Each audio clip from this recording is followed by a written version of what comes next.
Matthew 15. Probably not a surprise to most of you. We've been walking through the book of Matthew for quite some time. I think this is number 43 in that series. And here we are in Mark chapter 15. If you were here last week, let me just remind you, and if you weren't here, hopefully this will kind of get us all caught up. Last week we followed Jesus and his disciples onto, you might call it a retreat. He was taking his disciples away from the Jewish crowds where they had been really, really busy. It was a time to withdraw, a time to learn some things. And Jesus takes them to a place that would have been the last place that any self-respecting first century Jewish person would have been caught dead. He takes them on a retreat to the region of Tyre and Sidon. As far as first century Jewish people were concerned, these were the worst of the worst when it came to people. They looked down in a very condescending sort of way on the people there in Tyre and Sidon. But Jesus intentionally is taking his disciples there because he is teaching them something that is epically important about who he is and about what he's about. He's teaching them who he is. He is the Messiah. He is the Son of God. Now, why is he there? Why has God stepped out of heaven, robed himself in flesh? Why has he descended upon planet Earth? More specifically, why is he there in this place called Tyre and Sidon? Right now, it's the basketball tournament going on, and they're losing their minds out in Vegas, right? I don't know if you did the whole brackets and all that kind of stuff. I don't know if you lost any money on that. Hopefully, you weren't even trying to win any money on that. But I'm telling you, the odd makers in Vegas, if they looked at what's the chances of Jesus and his 12 Jewish disciples taking a retreat into this place called Tyre and Sidon, those odds would be astronomical. Nobody would have ever seen that happening, but that's where he is. And the question is, why? Last week, we saw this really creative way that Jesus was trying to convey a lesson to his disciples about who he is and why he's there. You may remember that this cursed Canaanite woman, she dares to come and approach Jesus, throws herself at his feet, pleading with him, begging him to do something. She has a demon-possessed little girl at home. She says she is severely oppressed by this demon, and Jesus treats her, and eventually, after giving her the silent treatment, eventually speaks to her in the way that you would expect a first century Jewish person to speak to a woman like that. He treats her the way that you would have expected maybe the Pharisees and the Sadducees to deal with her. He deals with her even the way that you might expect his own disciples to deal with her. Jesus, last week toward this woman, he came off as dismissive. He came off as cruel and cold and unkind toward her. And if you just were reading those verses, it was kind of shocking to see Jesus dealing with somebody like that, treating somebody that way, saying those kinds of things to somebody. But what he's doing is he's in a provocative and a profound way teaching incredible truth about who he is and what he's about. Here's what he was doing. He was putting the bigoted, the racist, the narrow-minded, the condescending attitudes and thoughts of first century Jewish people toward people like that lady. He was putting those kind of thoughts that the Pharisees may have had, Sadducees, maybe even his own disciples. He was taking the common talking points of Jewish people in those days toward Gentiles, and he was putting those thoughts and those attitudes in his own mouth. And he was speaking them out as if they were his own. And you can imagine if Jesus pulled up a chair in here today and he started saying to you the thoughts that had been bouncing around in your head this week, the evil, the dark, twisted thoughts that ran through your mind. You can just imagine how awkward and how heavy that moment would get. And then Jesus, having gotten their words out of his mouth, he then looks at the woman and he speaks his words out of his own heart to that brokenhearted, desperate mama. In chapter 15, verse 28, here's his words, "O woman, Great is your faith. Be it done for you as you desire. And her daughter was healed instantly. Listen, I just want to straight out of the gate this morning let you know, in case you're wondering about this, the compassion of Jesus knows no bounds. The compassion of Jesus knows no bounds. The saving grace of Jesus knows no limits.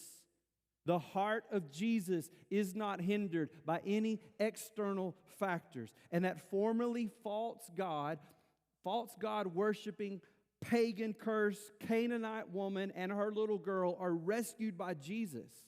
And that rescuing of them was just the tip of the iceberg for this retreat that Jesus and his disciples are on. That was just the beginning of Jesus teaching this lesson to his disciples about, this is me. This is really who I am. And it's different. We call this sermon series different. Jesus is making the point, I'm so different from what you're used to. And I want you to know me and who I am and what I'm about and why it is that I'm here. So that's the tip of the iceberg. So let's keep reading where we left off last week. This is just one long sermon. Matthew 15:29. Jesus went on from there, and he walked beside the Sea of Galilee. And he went up on the mountain, and he sat down there. Now look, at first glance, you're thinking, okay, he's back at the Sea of Galilee. He's left the Gentile area, and he's back at the Sea of Galilee. He's back in the Jewish area. But that's not the case. We are back at Galilee. But there's a side of Galilee that's not Jewish. It's Gentile. Mark, in his account of this, gives us a little more specificity about this in Mark chapter 7, verse 31. This is what he says. Then he returned from the region of Tyre and went through Sidon to the Sea of Galilee in the region of the Decapolis. Now, I'm going to put a map up here so you can see what we're talking about. Here we go. Here's the Sea of Galilee. See that? And here's the Jewish side of that. Here's the region of Tyre and Sidon up here. This is where he's been. But now he's coming back down to the Sea of Galilee, but this time he's going to be over here on this side. This is called the Decapolis. Deca meaning 10, polis meaning city. You have these 10 cities, 1, 2, 3, 4, 5, 6, 7, 8, 9, 10. If you went to Israel with us last year, we went to that one. I have a picture of it, actually. You can take a look at it. Check this out. That's some of our church members right there walking around. This is one of the 10 cities on the Gentile side of the Sea of Galilee. These were very advanced cities, very populated, very sophisticated. They were also very dark spiritually. A lot of idol worship, a lot of paganism. So the retreat in Gentile territory didn't stop with that desperate mama that we read about last week with the demon-possessed daughter. The retreat's still going on. He's just moved the location, but we're still in Gentile territory. He's still teaching the same thing. I want you to know this is me. I'm different than what you know, and this is why I'm here. And I'm going to give you 4 realities this morning. Last week, I made all you note takers wait till the very end, so you had anything to write down. Well, this morning, we're going to just start right out of the gate, and I'm going to give you 4 realities today about Jesus, about who he is and what he's about. The first one is this: he has all power. Jesus has all power. Not just some, but all power. I want you to look at verse 30. Verse 30 says, and great crowds came to him, bringing with them the lame, the blind, the crippled, the mute, and many others. And they put them at his feet, and he healed them. Matthew says that out of those 10 cities in this Gentile part of the world, the cities are emptying out and people are carrying people to Jesus, the lame, the blind, the crippled, the mute, and many others of all kinds of various physical illnesses. Now, we know what blind is. We know what mute is.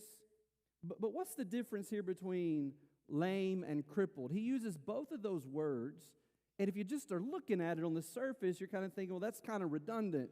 It's the same thing to be lame or to be crippled, but there's actually a difference here. The word in the Greek for the word lame there has the idea that this is a person who they have the body parts, but the body parts don't work right. Something has happened. There's 2 legs, but the 2 legs don't work. There's 2 arms, 2 hands, but they don't work as they should. They're not functional. That's the word for lame, but the word crippled there, that's a different word. Some of your translations may use the English word maimed. The word for crippled in the Greek is the word koulos. Here's what's interesting. Matthew's very precise. And Matthew only uses that word koulos 3 times to describe someone who's lame or maimed.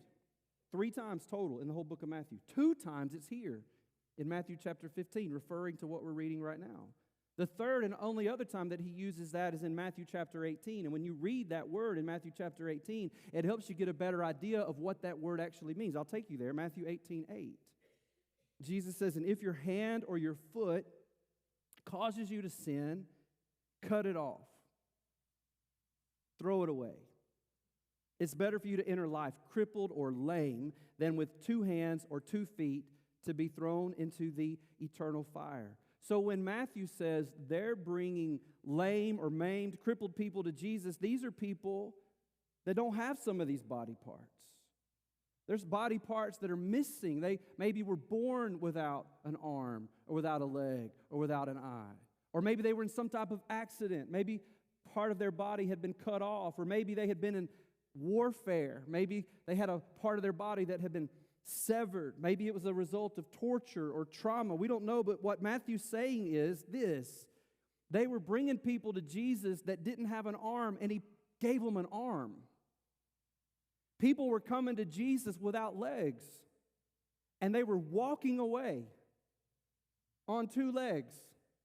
There were people who were missing eyes, and they were walking away seeing with both eyes. The scene in Matthew chapter 15 is not what we've been accustomed to seeing on our Christian TV stations with these faith healers, right? This is not that at all. The 10 cities of the Decapolis, they are emptying out of all of their people, and they're coming to Jesus for help. And the Bible says they're putting them at the feet of Jesus. The word, and I don't mean to do too much in the original language here, but the word that Matthew uses there is they're actually throwing these people at the feet of Jesus.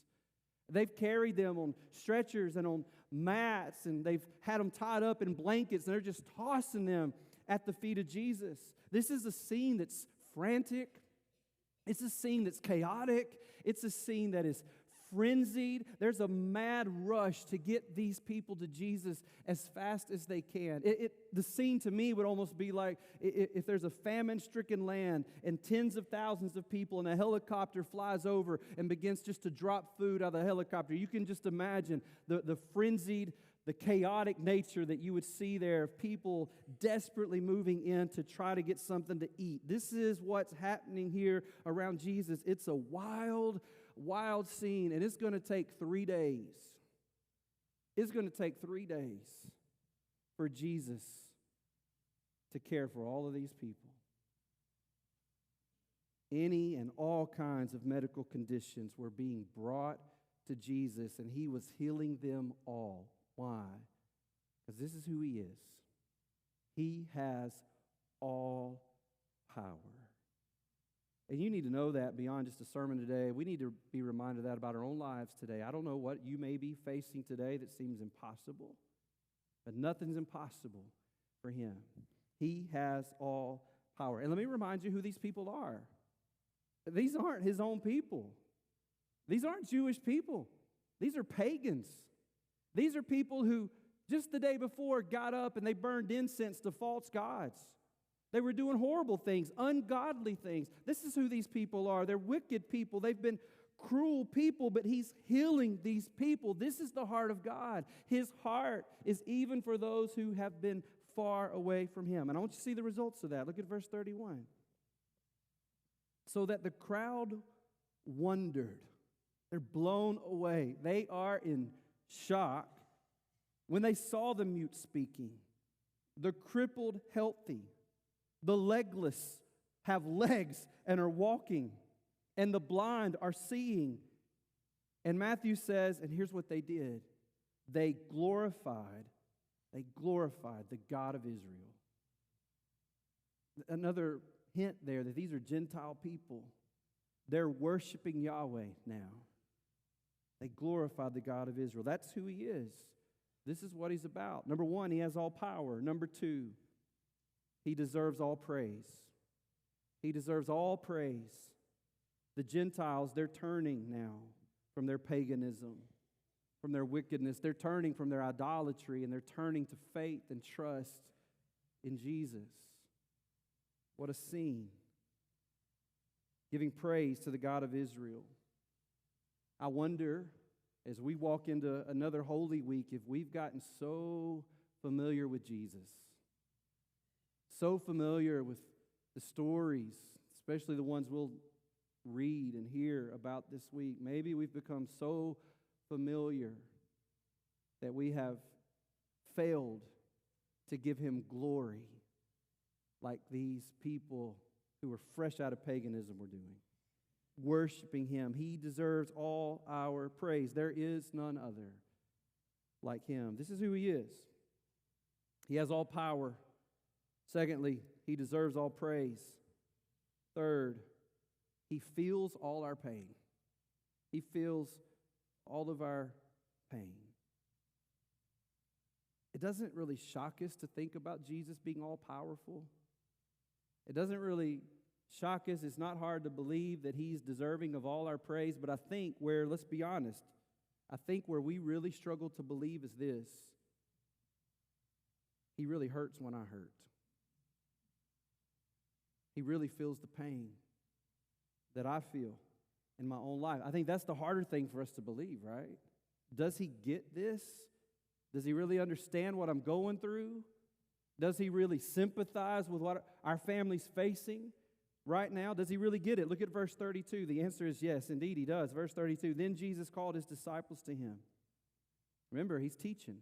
He's on a retreat, and he's teaching them, and he calls his disciples to him. You can just go back to that scene. Frenzied, chaotic, wild, 3 days, nonstop, miracles, healings happening. And he calls his disciples to him, and he said, I have compassion. We would expect him to say, look at these miracles. I have power. Flex. I have ability. I'm God. But hear what comes out of his mouth. He says, I have compassion on the crowd because they've been with me now 3 days. They have nothing to eat. And I am unwilling. I love this. I am unwilling to send them away hungry. Jesus says, I will not do it. I will not leave one need unmet among these people. I will not do it, lest they faint on the way. I love it when he says, I have compassion. That word compassion means to suffer with. He's suffering with them. He's feeling what they're feeling. That word compassion means a deep feeling in your heart of sympathy, of sorrow. But that's not all. It also means to be accompanied by a great desire to alleviate the suffering, to do something about the pain, about the cause. Jesus was entering into the suffering of these people. He felt it into the depths of his heart, and he felt a deep desire to do something about it. It wasn't just a fleeting emotion or a passing thought. He's moved to take action. Let's just try to wrap our minds around just how deep the compassion of Jesus is today for people, for you. And maybe for people that you struggle to show compassion toward, his compassion runs deep for those people too. It's not hard. It's not hard to understand that Jesus has the ability to give legs to Lieutenant Dan. What's harder to understand is he also wants to give lunch to Lieutenant Dan. We lose sight of the fact that he cares about what we would consider the smaller things, the more common things, the more mundane things. Jesus has compassion in his heart for your spiritual needs, which are huge. The most important needs of a person's life are spiritual, eternal in nature and impact.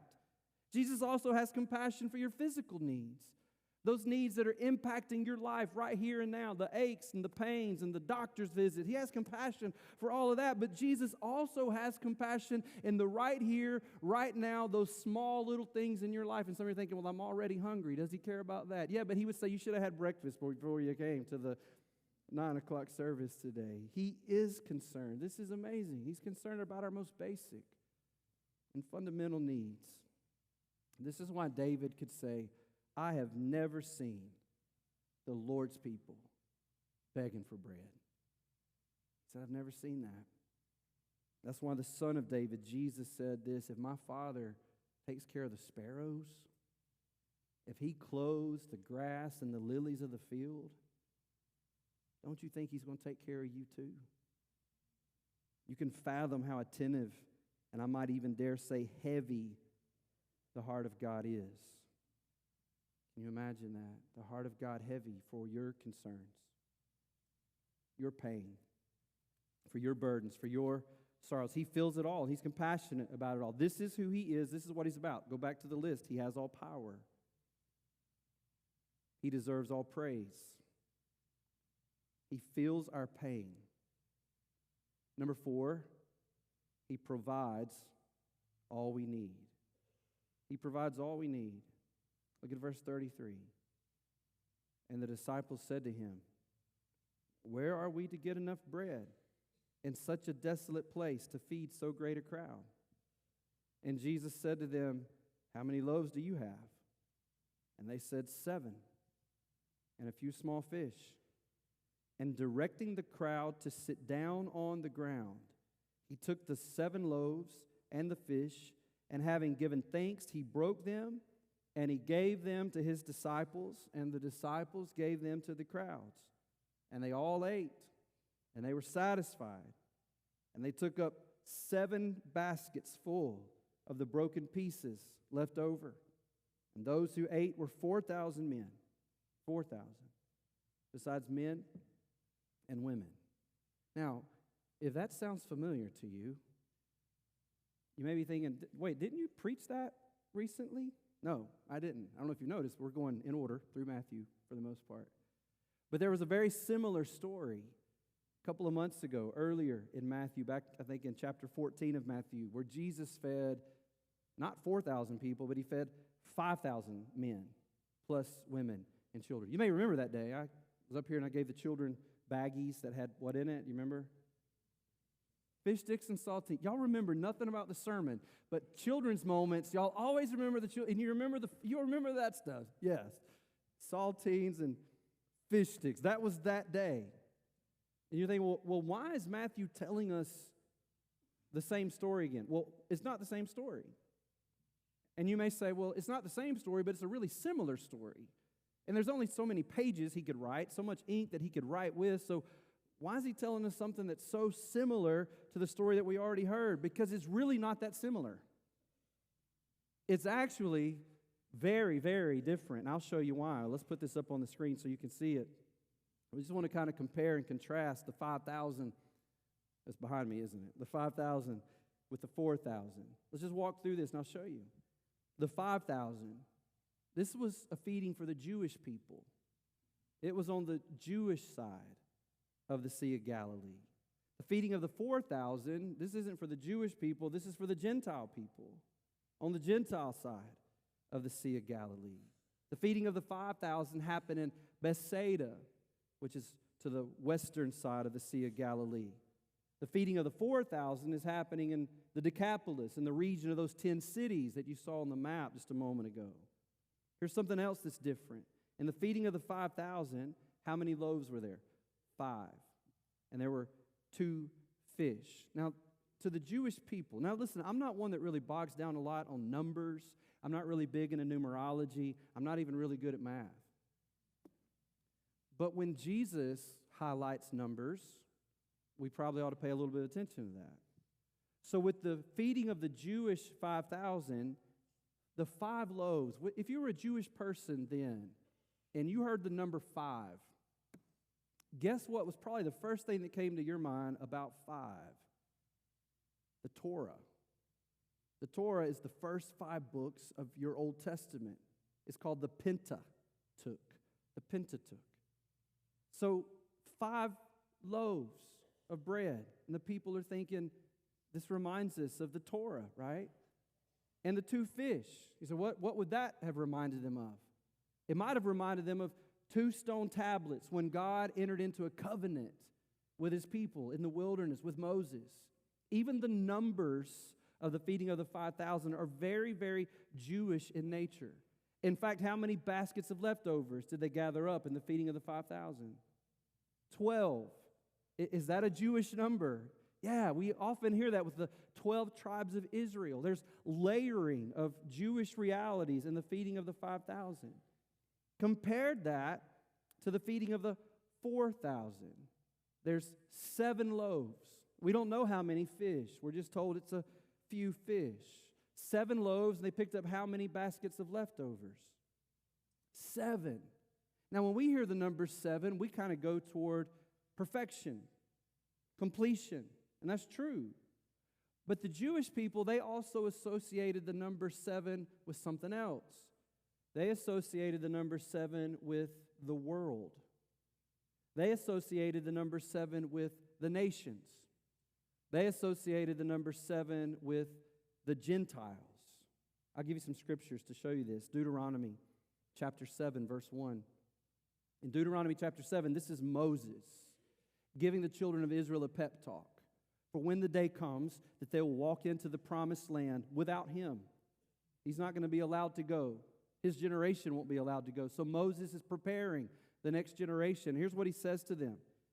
When the Lord your God brings you into the land that you're entering to take possession of it and clears away many nations before you, the Hittites, Girgashites, the Amorites, the Canaanites, the Perizzites, the Hivites, and the Jebusites, 7 nations more numerous and mightier than you.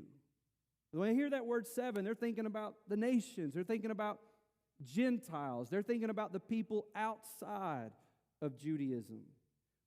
Go over to the New Testament, to Acts chapter 13. We find the Apostle Paul preaching. Paul is called the apostle to the Gentiles. That's right. And he's preaching in a Gentile part of the world in modern-day Turkey, here in chapter 13 of the book of Acts, but he's in a Jewish synagogue in the middle of this. And here's what he says, Acts 13:19. And after destroying 7 nations in the land of Canaan, he gave them their land as an inheritance. That number 7 stuck with them from Old Testament, from Moses, all the way to Paul, to represent the Gentiles, the nations. And it's interesting, too, that the number is 4,000, not 5,000. The number 4 has something to do with the 4 corners of the earth. It has something to do with the entire world. Isaiah chapter 11, verse 12 says, He will raise a signal for the nations and will assemble the banished of Israel and gather the dispersed of Judah from the 4 corners of the earth. And let's go back to Acts. I love this. Acts chapter 10. This time it's not Paul, it's Peter. And even though, by the way, Peter's on this retreat with Jesus in the region of Tyre and Sidon around Decapolis, and Jesus is trying to teach him these things, even after Jesus dies and is buried and is resurrected, even after the Holy Spirit comes in Acts chapter 2, Peter's still struggling to get his mind and his heart around the truth and reality of who Jesus is and what he's about. Look at this, Acts chapter 10, verse 9. The next day, as they were on their journey and approaching the city, this is a group of Gentiles that are approaching where Peter is. And he's still dealing with some narrow-mindedness about being a Jew. And Peter goes up on the housetop about the 6th hour to pray, and he became hungry and he wanted something to eat. But while they were preparing it, he fell into a trance, and he saw the heavens opened and something like a great sheet descending, being let down by its 4 corners upon the earth. This is God presenting Peter with the entire world, with all the people from all over the world. Here is Peter, a guy that's struggling to see Gentiles the way God sees Gentiles, struggling to love all people as God loves all people, and God puts him in this trance and gives him this vision. And then later on in the chapter, Acts 10:34, Peter's getting it finally. My gracious, what a slow learner this dude is. It reminds you of anybody besides your pastor? Acts 10:34, so Peter opened his mouth and he said, truly I understand. You understand what, Peter? That God shows no partiality. You connecting those dots? God shows no partiality, but in every nation, anyone who fears him and does what is right is acceptable to him. I point out those numbers because you're going to see Jesus do that in just a moment, so hang on to that. Now back to the chart up here. Is it still behind me? Yeah. So we got these baskets, right? The word in the feeding of the 5,000, the Jewish people, for baskets is the word kaphanos. That's a Jewish basket. It's a smaller kind of basket. The word for baskets over in the 4,000, the feeding of the Gentiles, is the word spuris, which is a word for a Gentile basket. These are more like clothes hampers, a little bit bigger. Again, underscoring for us that there is the same thing going on, but with two totally different groups of people. This educational retreat into Gentile territory was kicked off by this painful and awkward experience with the Canaanite woman pleading with Jesus to heal her daughter. Now it's extended to this massive humanity that Jesus is healing over the course of 3 days. And then Jesus feeds these Gentile people in much the same way that he had fed the Jewish people back in Matthew chapter 14. What is the point? The same way that God is providing for the Jews, he's also going to provide for the Gentiles. The same way God's going to provide for the people of this ethnicity, he's providing the same way for people of this ethnicity.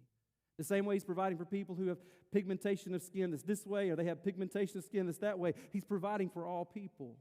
He's extending an invitation into his kingdom to all people, regardless of their wealth, regardless of their health, regardless of their ethnicity, regardless of their past mistakes, regardless of if they used to worship false gods, regardless of if they used to not believe in any God at all.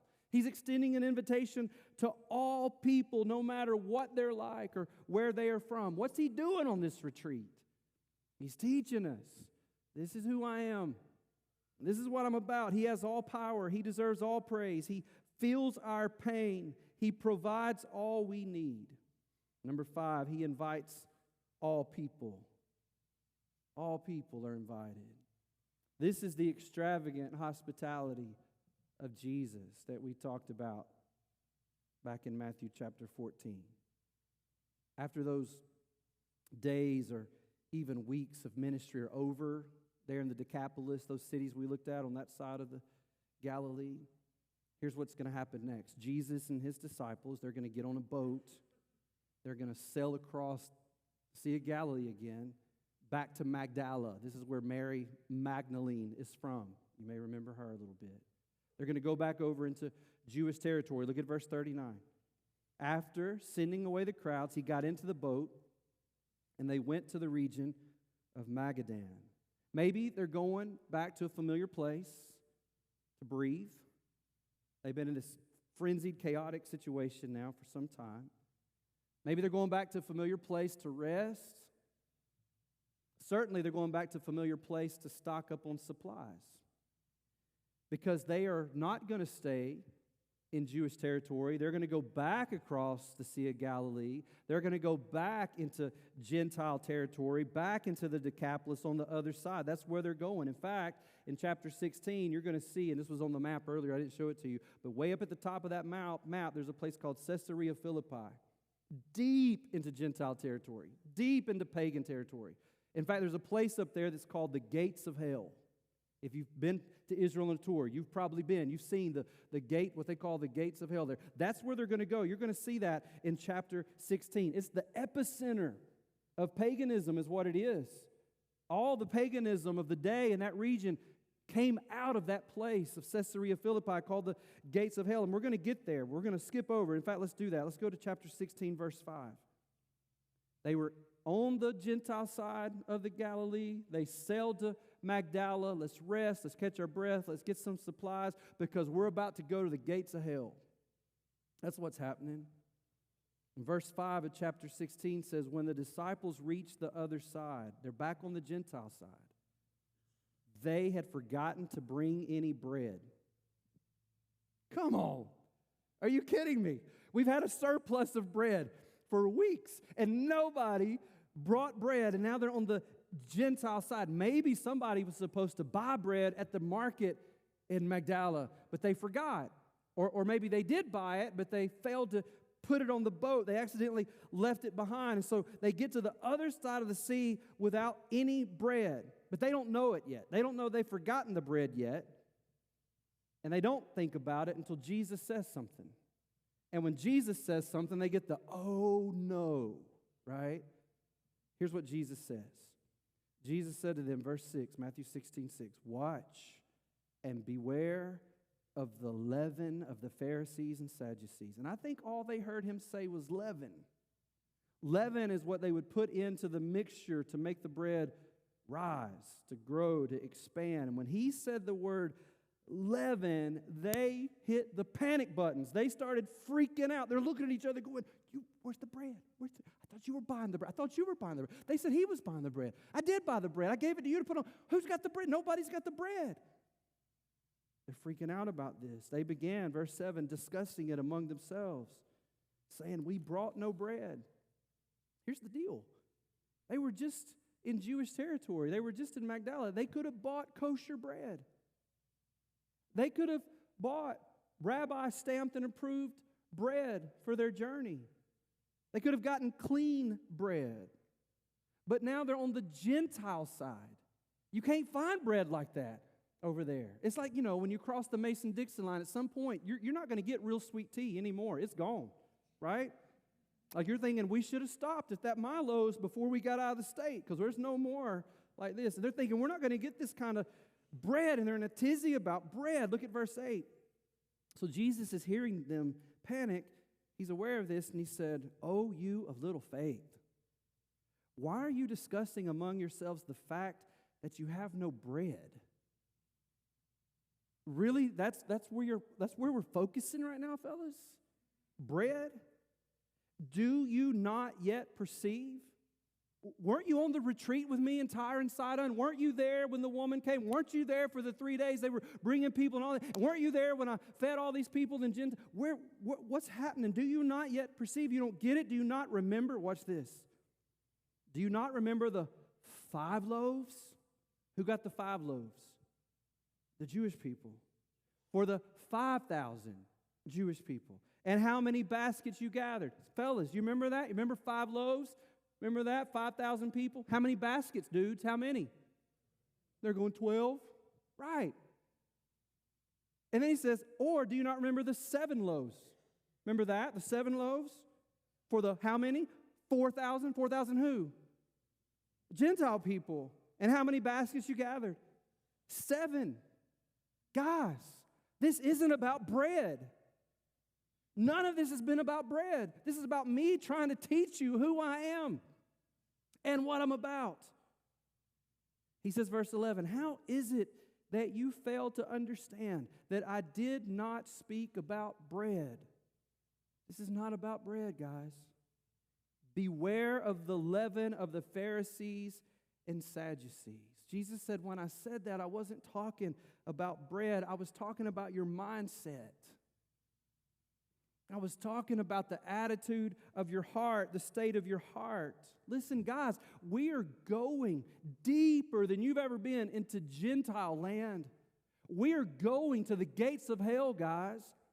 And you cannot go there thinking like the Pharisees and Sadducees.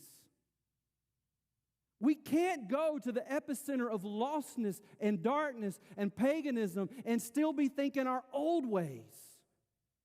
There's got to be a change in our mind here. In verse 12, it says, then they understood, finally, that he did not tell them to beware of the leaven of the bread, but of the teaching of the Pharisees and the Sadducees. The bread of the Gentiles wasn't the problem. It was the bigotry of first century Judaism and Pharisees and Sadducees. That was the problem. That's what he was warning them about. And finally, everything that Jesus has been trying to teach them on this retreat is beginning to sink in. See, the teaching of the Pharisees and Sadducees, you may remember this, is that sin's not in you, it's outside of you. They're sinners out here, unclean people. And if you associate with them, then you become a sinner. Then you become unclean. They were teaching that some people were unclean. If you touched them, you were unclean. You were defiled. The Pharisees and Sadducees drew hard lines between who could be inside and who never could be, who the outsiders were. But Jesus has been blowing all of that up on this retreat, starting with this desperate, cursed Canaanite mama, and then to the countless people that he healed for those 3 days, and then to the feeding of 4,000 Gentile men plus women and children, feeling their pain in his heart and providing for their hunger, just like he had done for the Jewish people on the other side of the sea. And his disciples, like we do so often, they were slipping backwards, weren't they, into their old way of thinking, their old mindset. Some of us were raised thinking some things, believing some things that were completely contradictory to the truth of who Jesus is, the truth of his word, the truth of what he's about. And it's not an excuse to say, well, that's how I was raised. At some point, we got to move past that with the power of the Holy Spirit operating in our lives. We got to be transformed by the renewing of our minds, right? Y'all getting awfully quiet on me here all of a sudden. There's got to be a change in us. Being transformed, that word in Romans 12 means to be changed from the inside out. It's the word metamorphomai.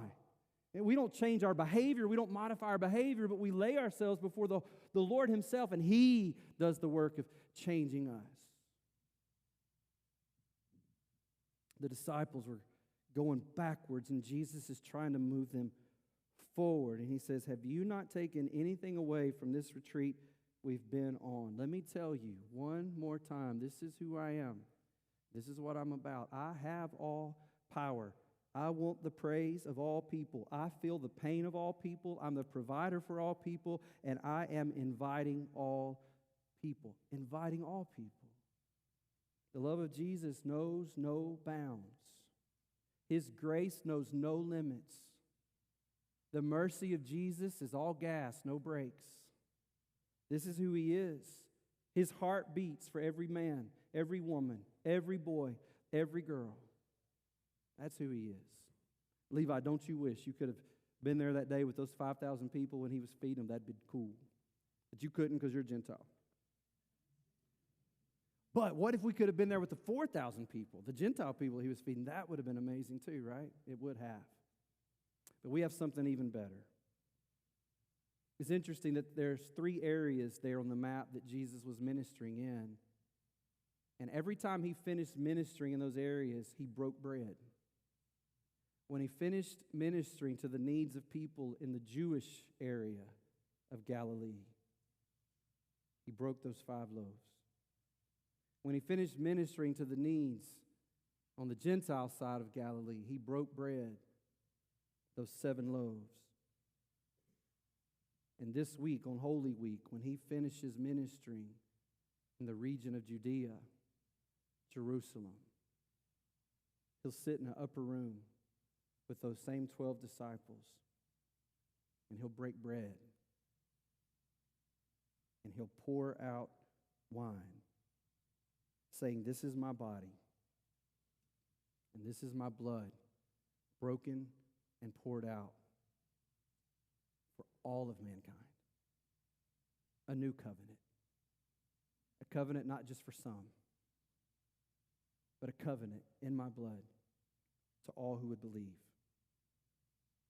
And just like in the other 2 feedings, you can go back and read those. It says he went up on a hill and he broke bread. And this Friday, we're going to remember that when his ministry was complete, he goes up another hill. But this time, he is the bread. He's the bread that's broken so we could all be fed. Jesus died so we could live. He took our sin so we could have his reward. He received God's wrath against your sin and mine so we could receive forgiveness and salvation. This is the extravagant hospitality of Jesus. Because of what Jesus has done. Because the bread of life was broken on the cross for us. Caden, because he's done that, he's inviting you into his home. Not just for a visit, but to live in the house of the Lord forever. Listen to what Jesus says on the night that he's betrayed. In my Father's house are many rooms. If it were not so, would I have told you that I go to prepare a place for you? And if I go and prepare a place for you, I will come again and will take you to myself, that where I am, you may be also. And you know the way to where I'm going.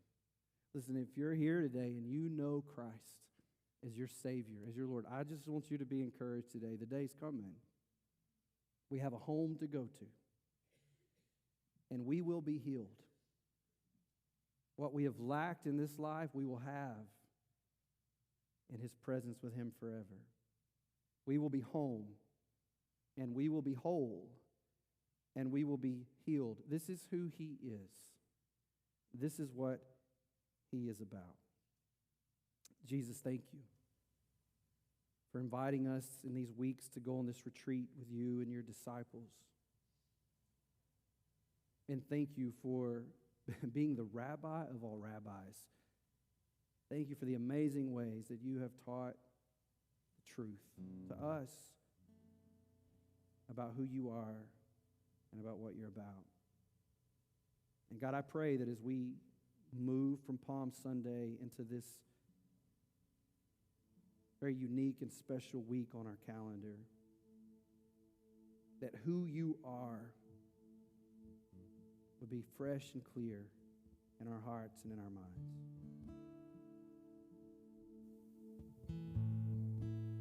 And God, I pray that if there's anybody here today that has never given their life to Jesus, that today would be that day. What a day to do that. Palm Sunday. What a way to launch into Passion Week, the Holy Week. With heads bowed and with eyes closed, if there's any question in your heart whatsoever about whether or not you're right with God, right where you sit right now, in the quietness of your heart, you can cry out to the Lord, Lord God, save me. I'm a sinner. I can't save myself. I believe you sent Jesus. He's your Son. He's God. He came in flesh. I believe that. I believe that He died on the cross in my place. I believe that He died so that my sin could be taken away, so that I could have an eternal relationship with you, God. And I trust you now to be my Savior, my King, my Lord. And I want to follow you all the rest of my life. Listen, if you would give your life to Jesus, to somebody today, the very next best thing for you to do, the next right thing to do, is to tell somebody who's going to help position you to walk with the Lord, to get into the sweet spot of the relationship with Him that He wants you to have. And if you're not sure who that person ought to be, then it's me. When this service is over, I'll be out these doors to my left. As others have done in the past, you could do today. Just come by and say, hey, today I gave my life to Jesus. And we'll start together, walking together, pursuing the Lord. Just come by and let me know that. For the people of God in this room today, let's seize upon these moments we have as we begin to close this Palm Sunday service. Let's seize upon these moments and ask the Lord, God, prepare my heart. This is not the end of this service. This is the beginning of this week. So God, prepare my heart. Prepare me, God, to know you and encounter you in the moments and the days to come, like maybe never before. I want to invite you to stand and let's worship the Lord together. Let's respond to what God has said out of His Word today.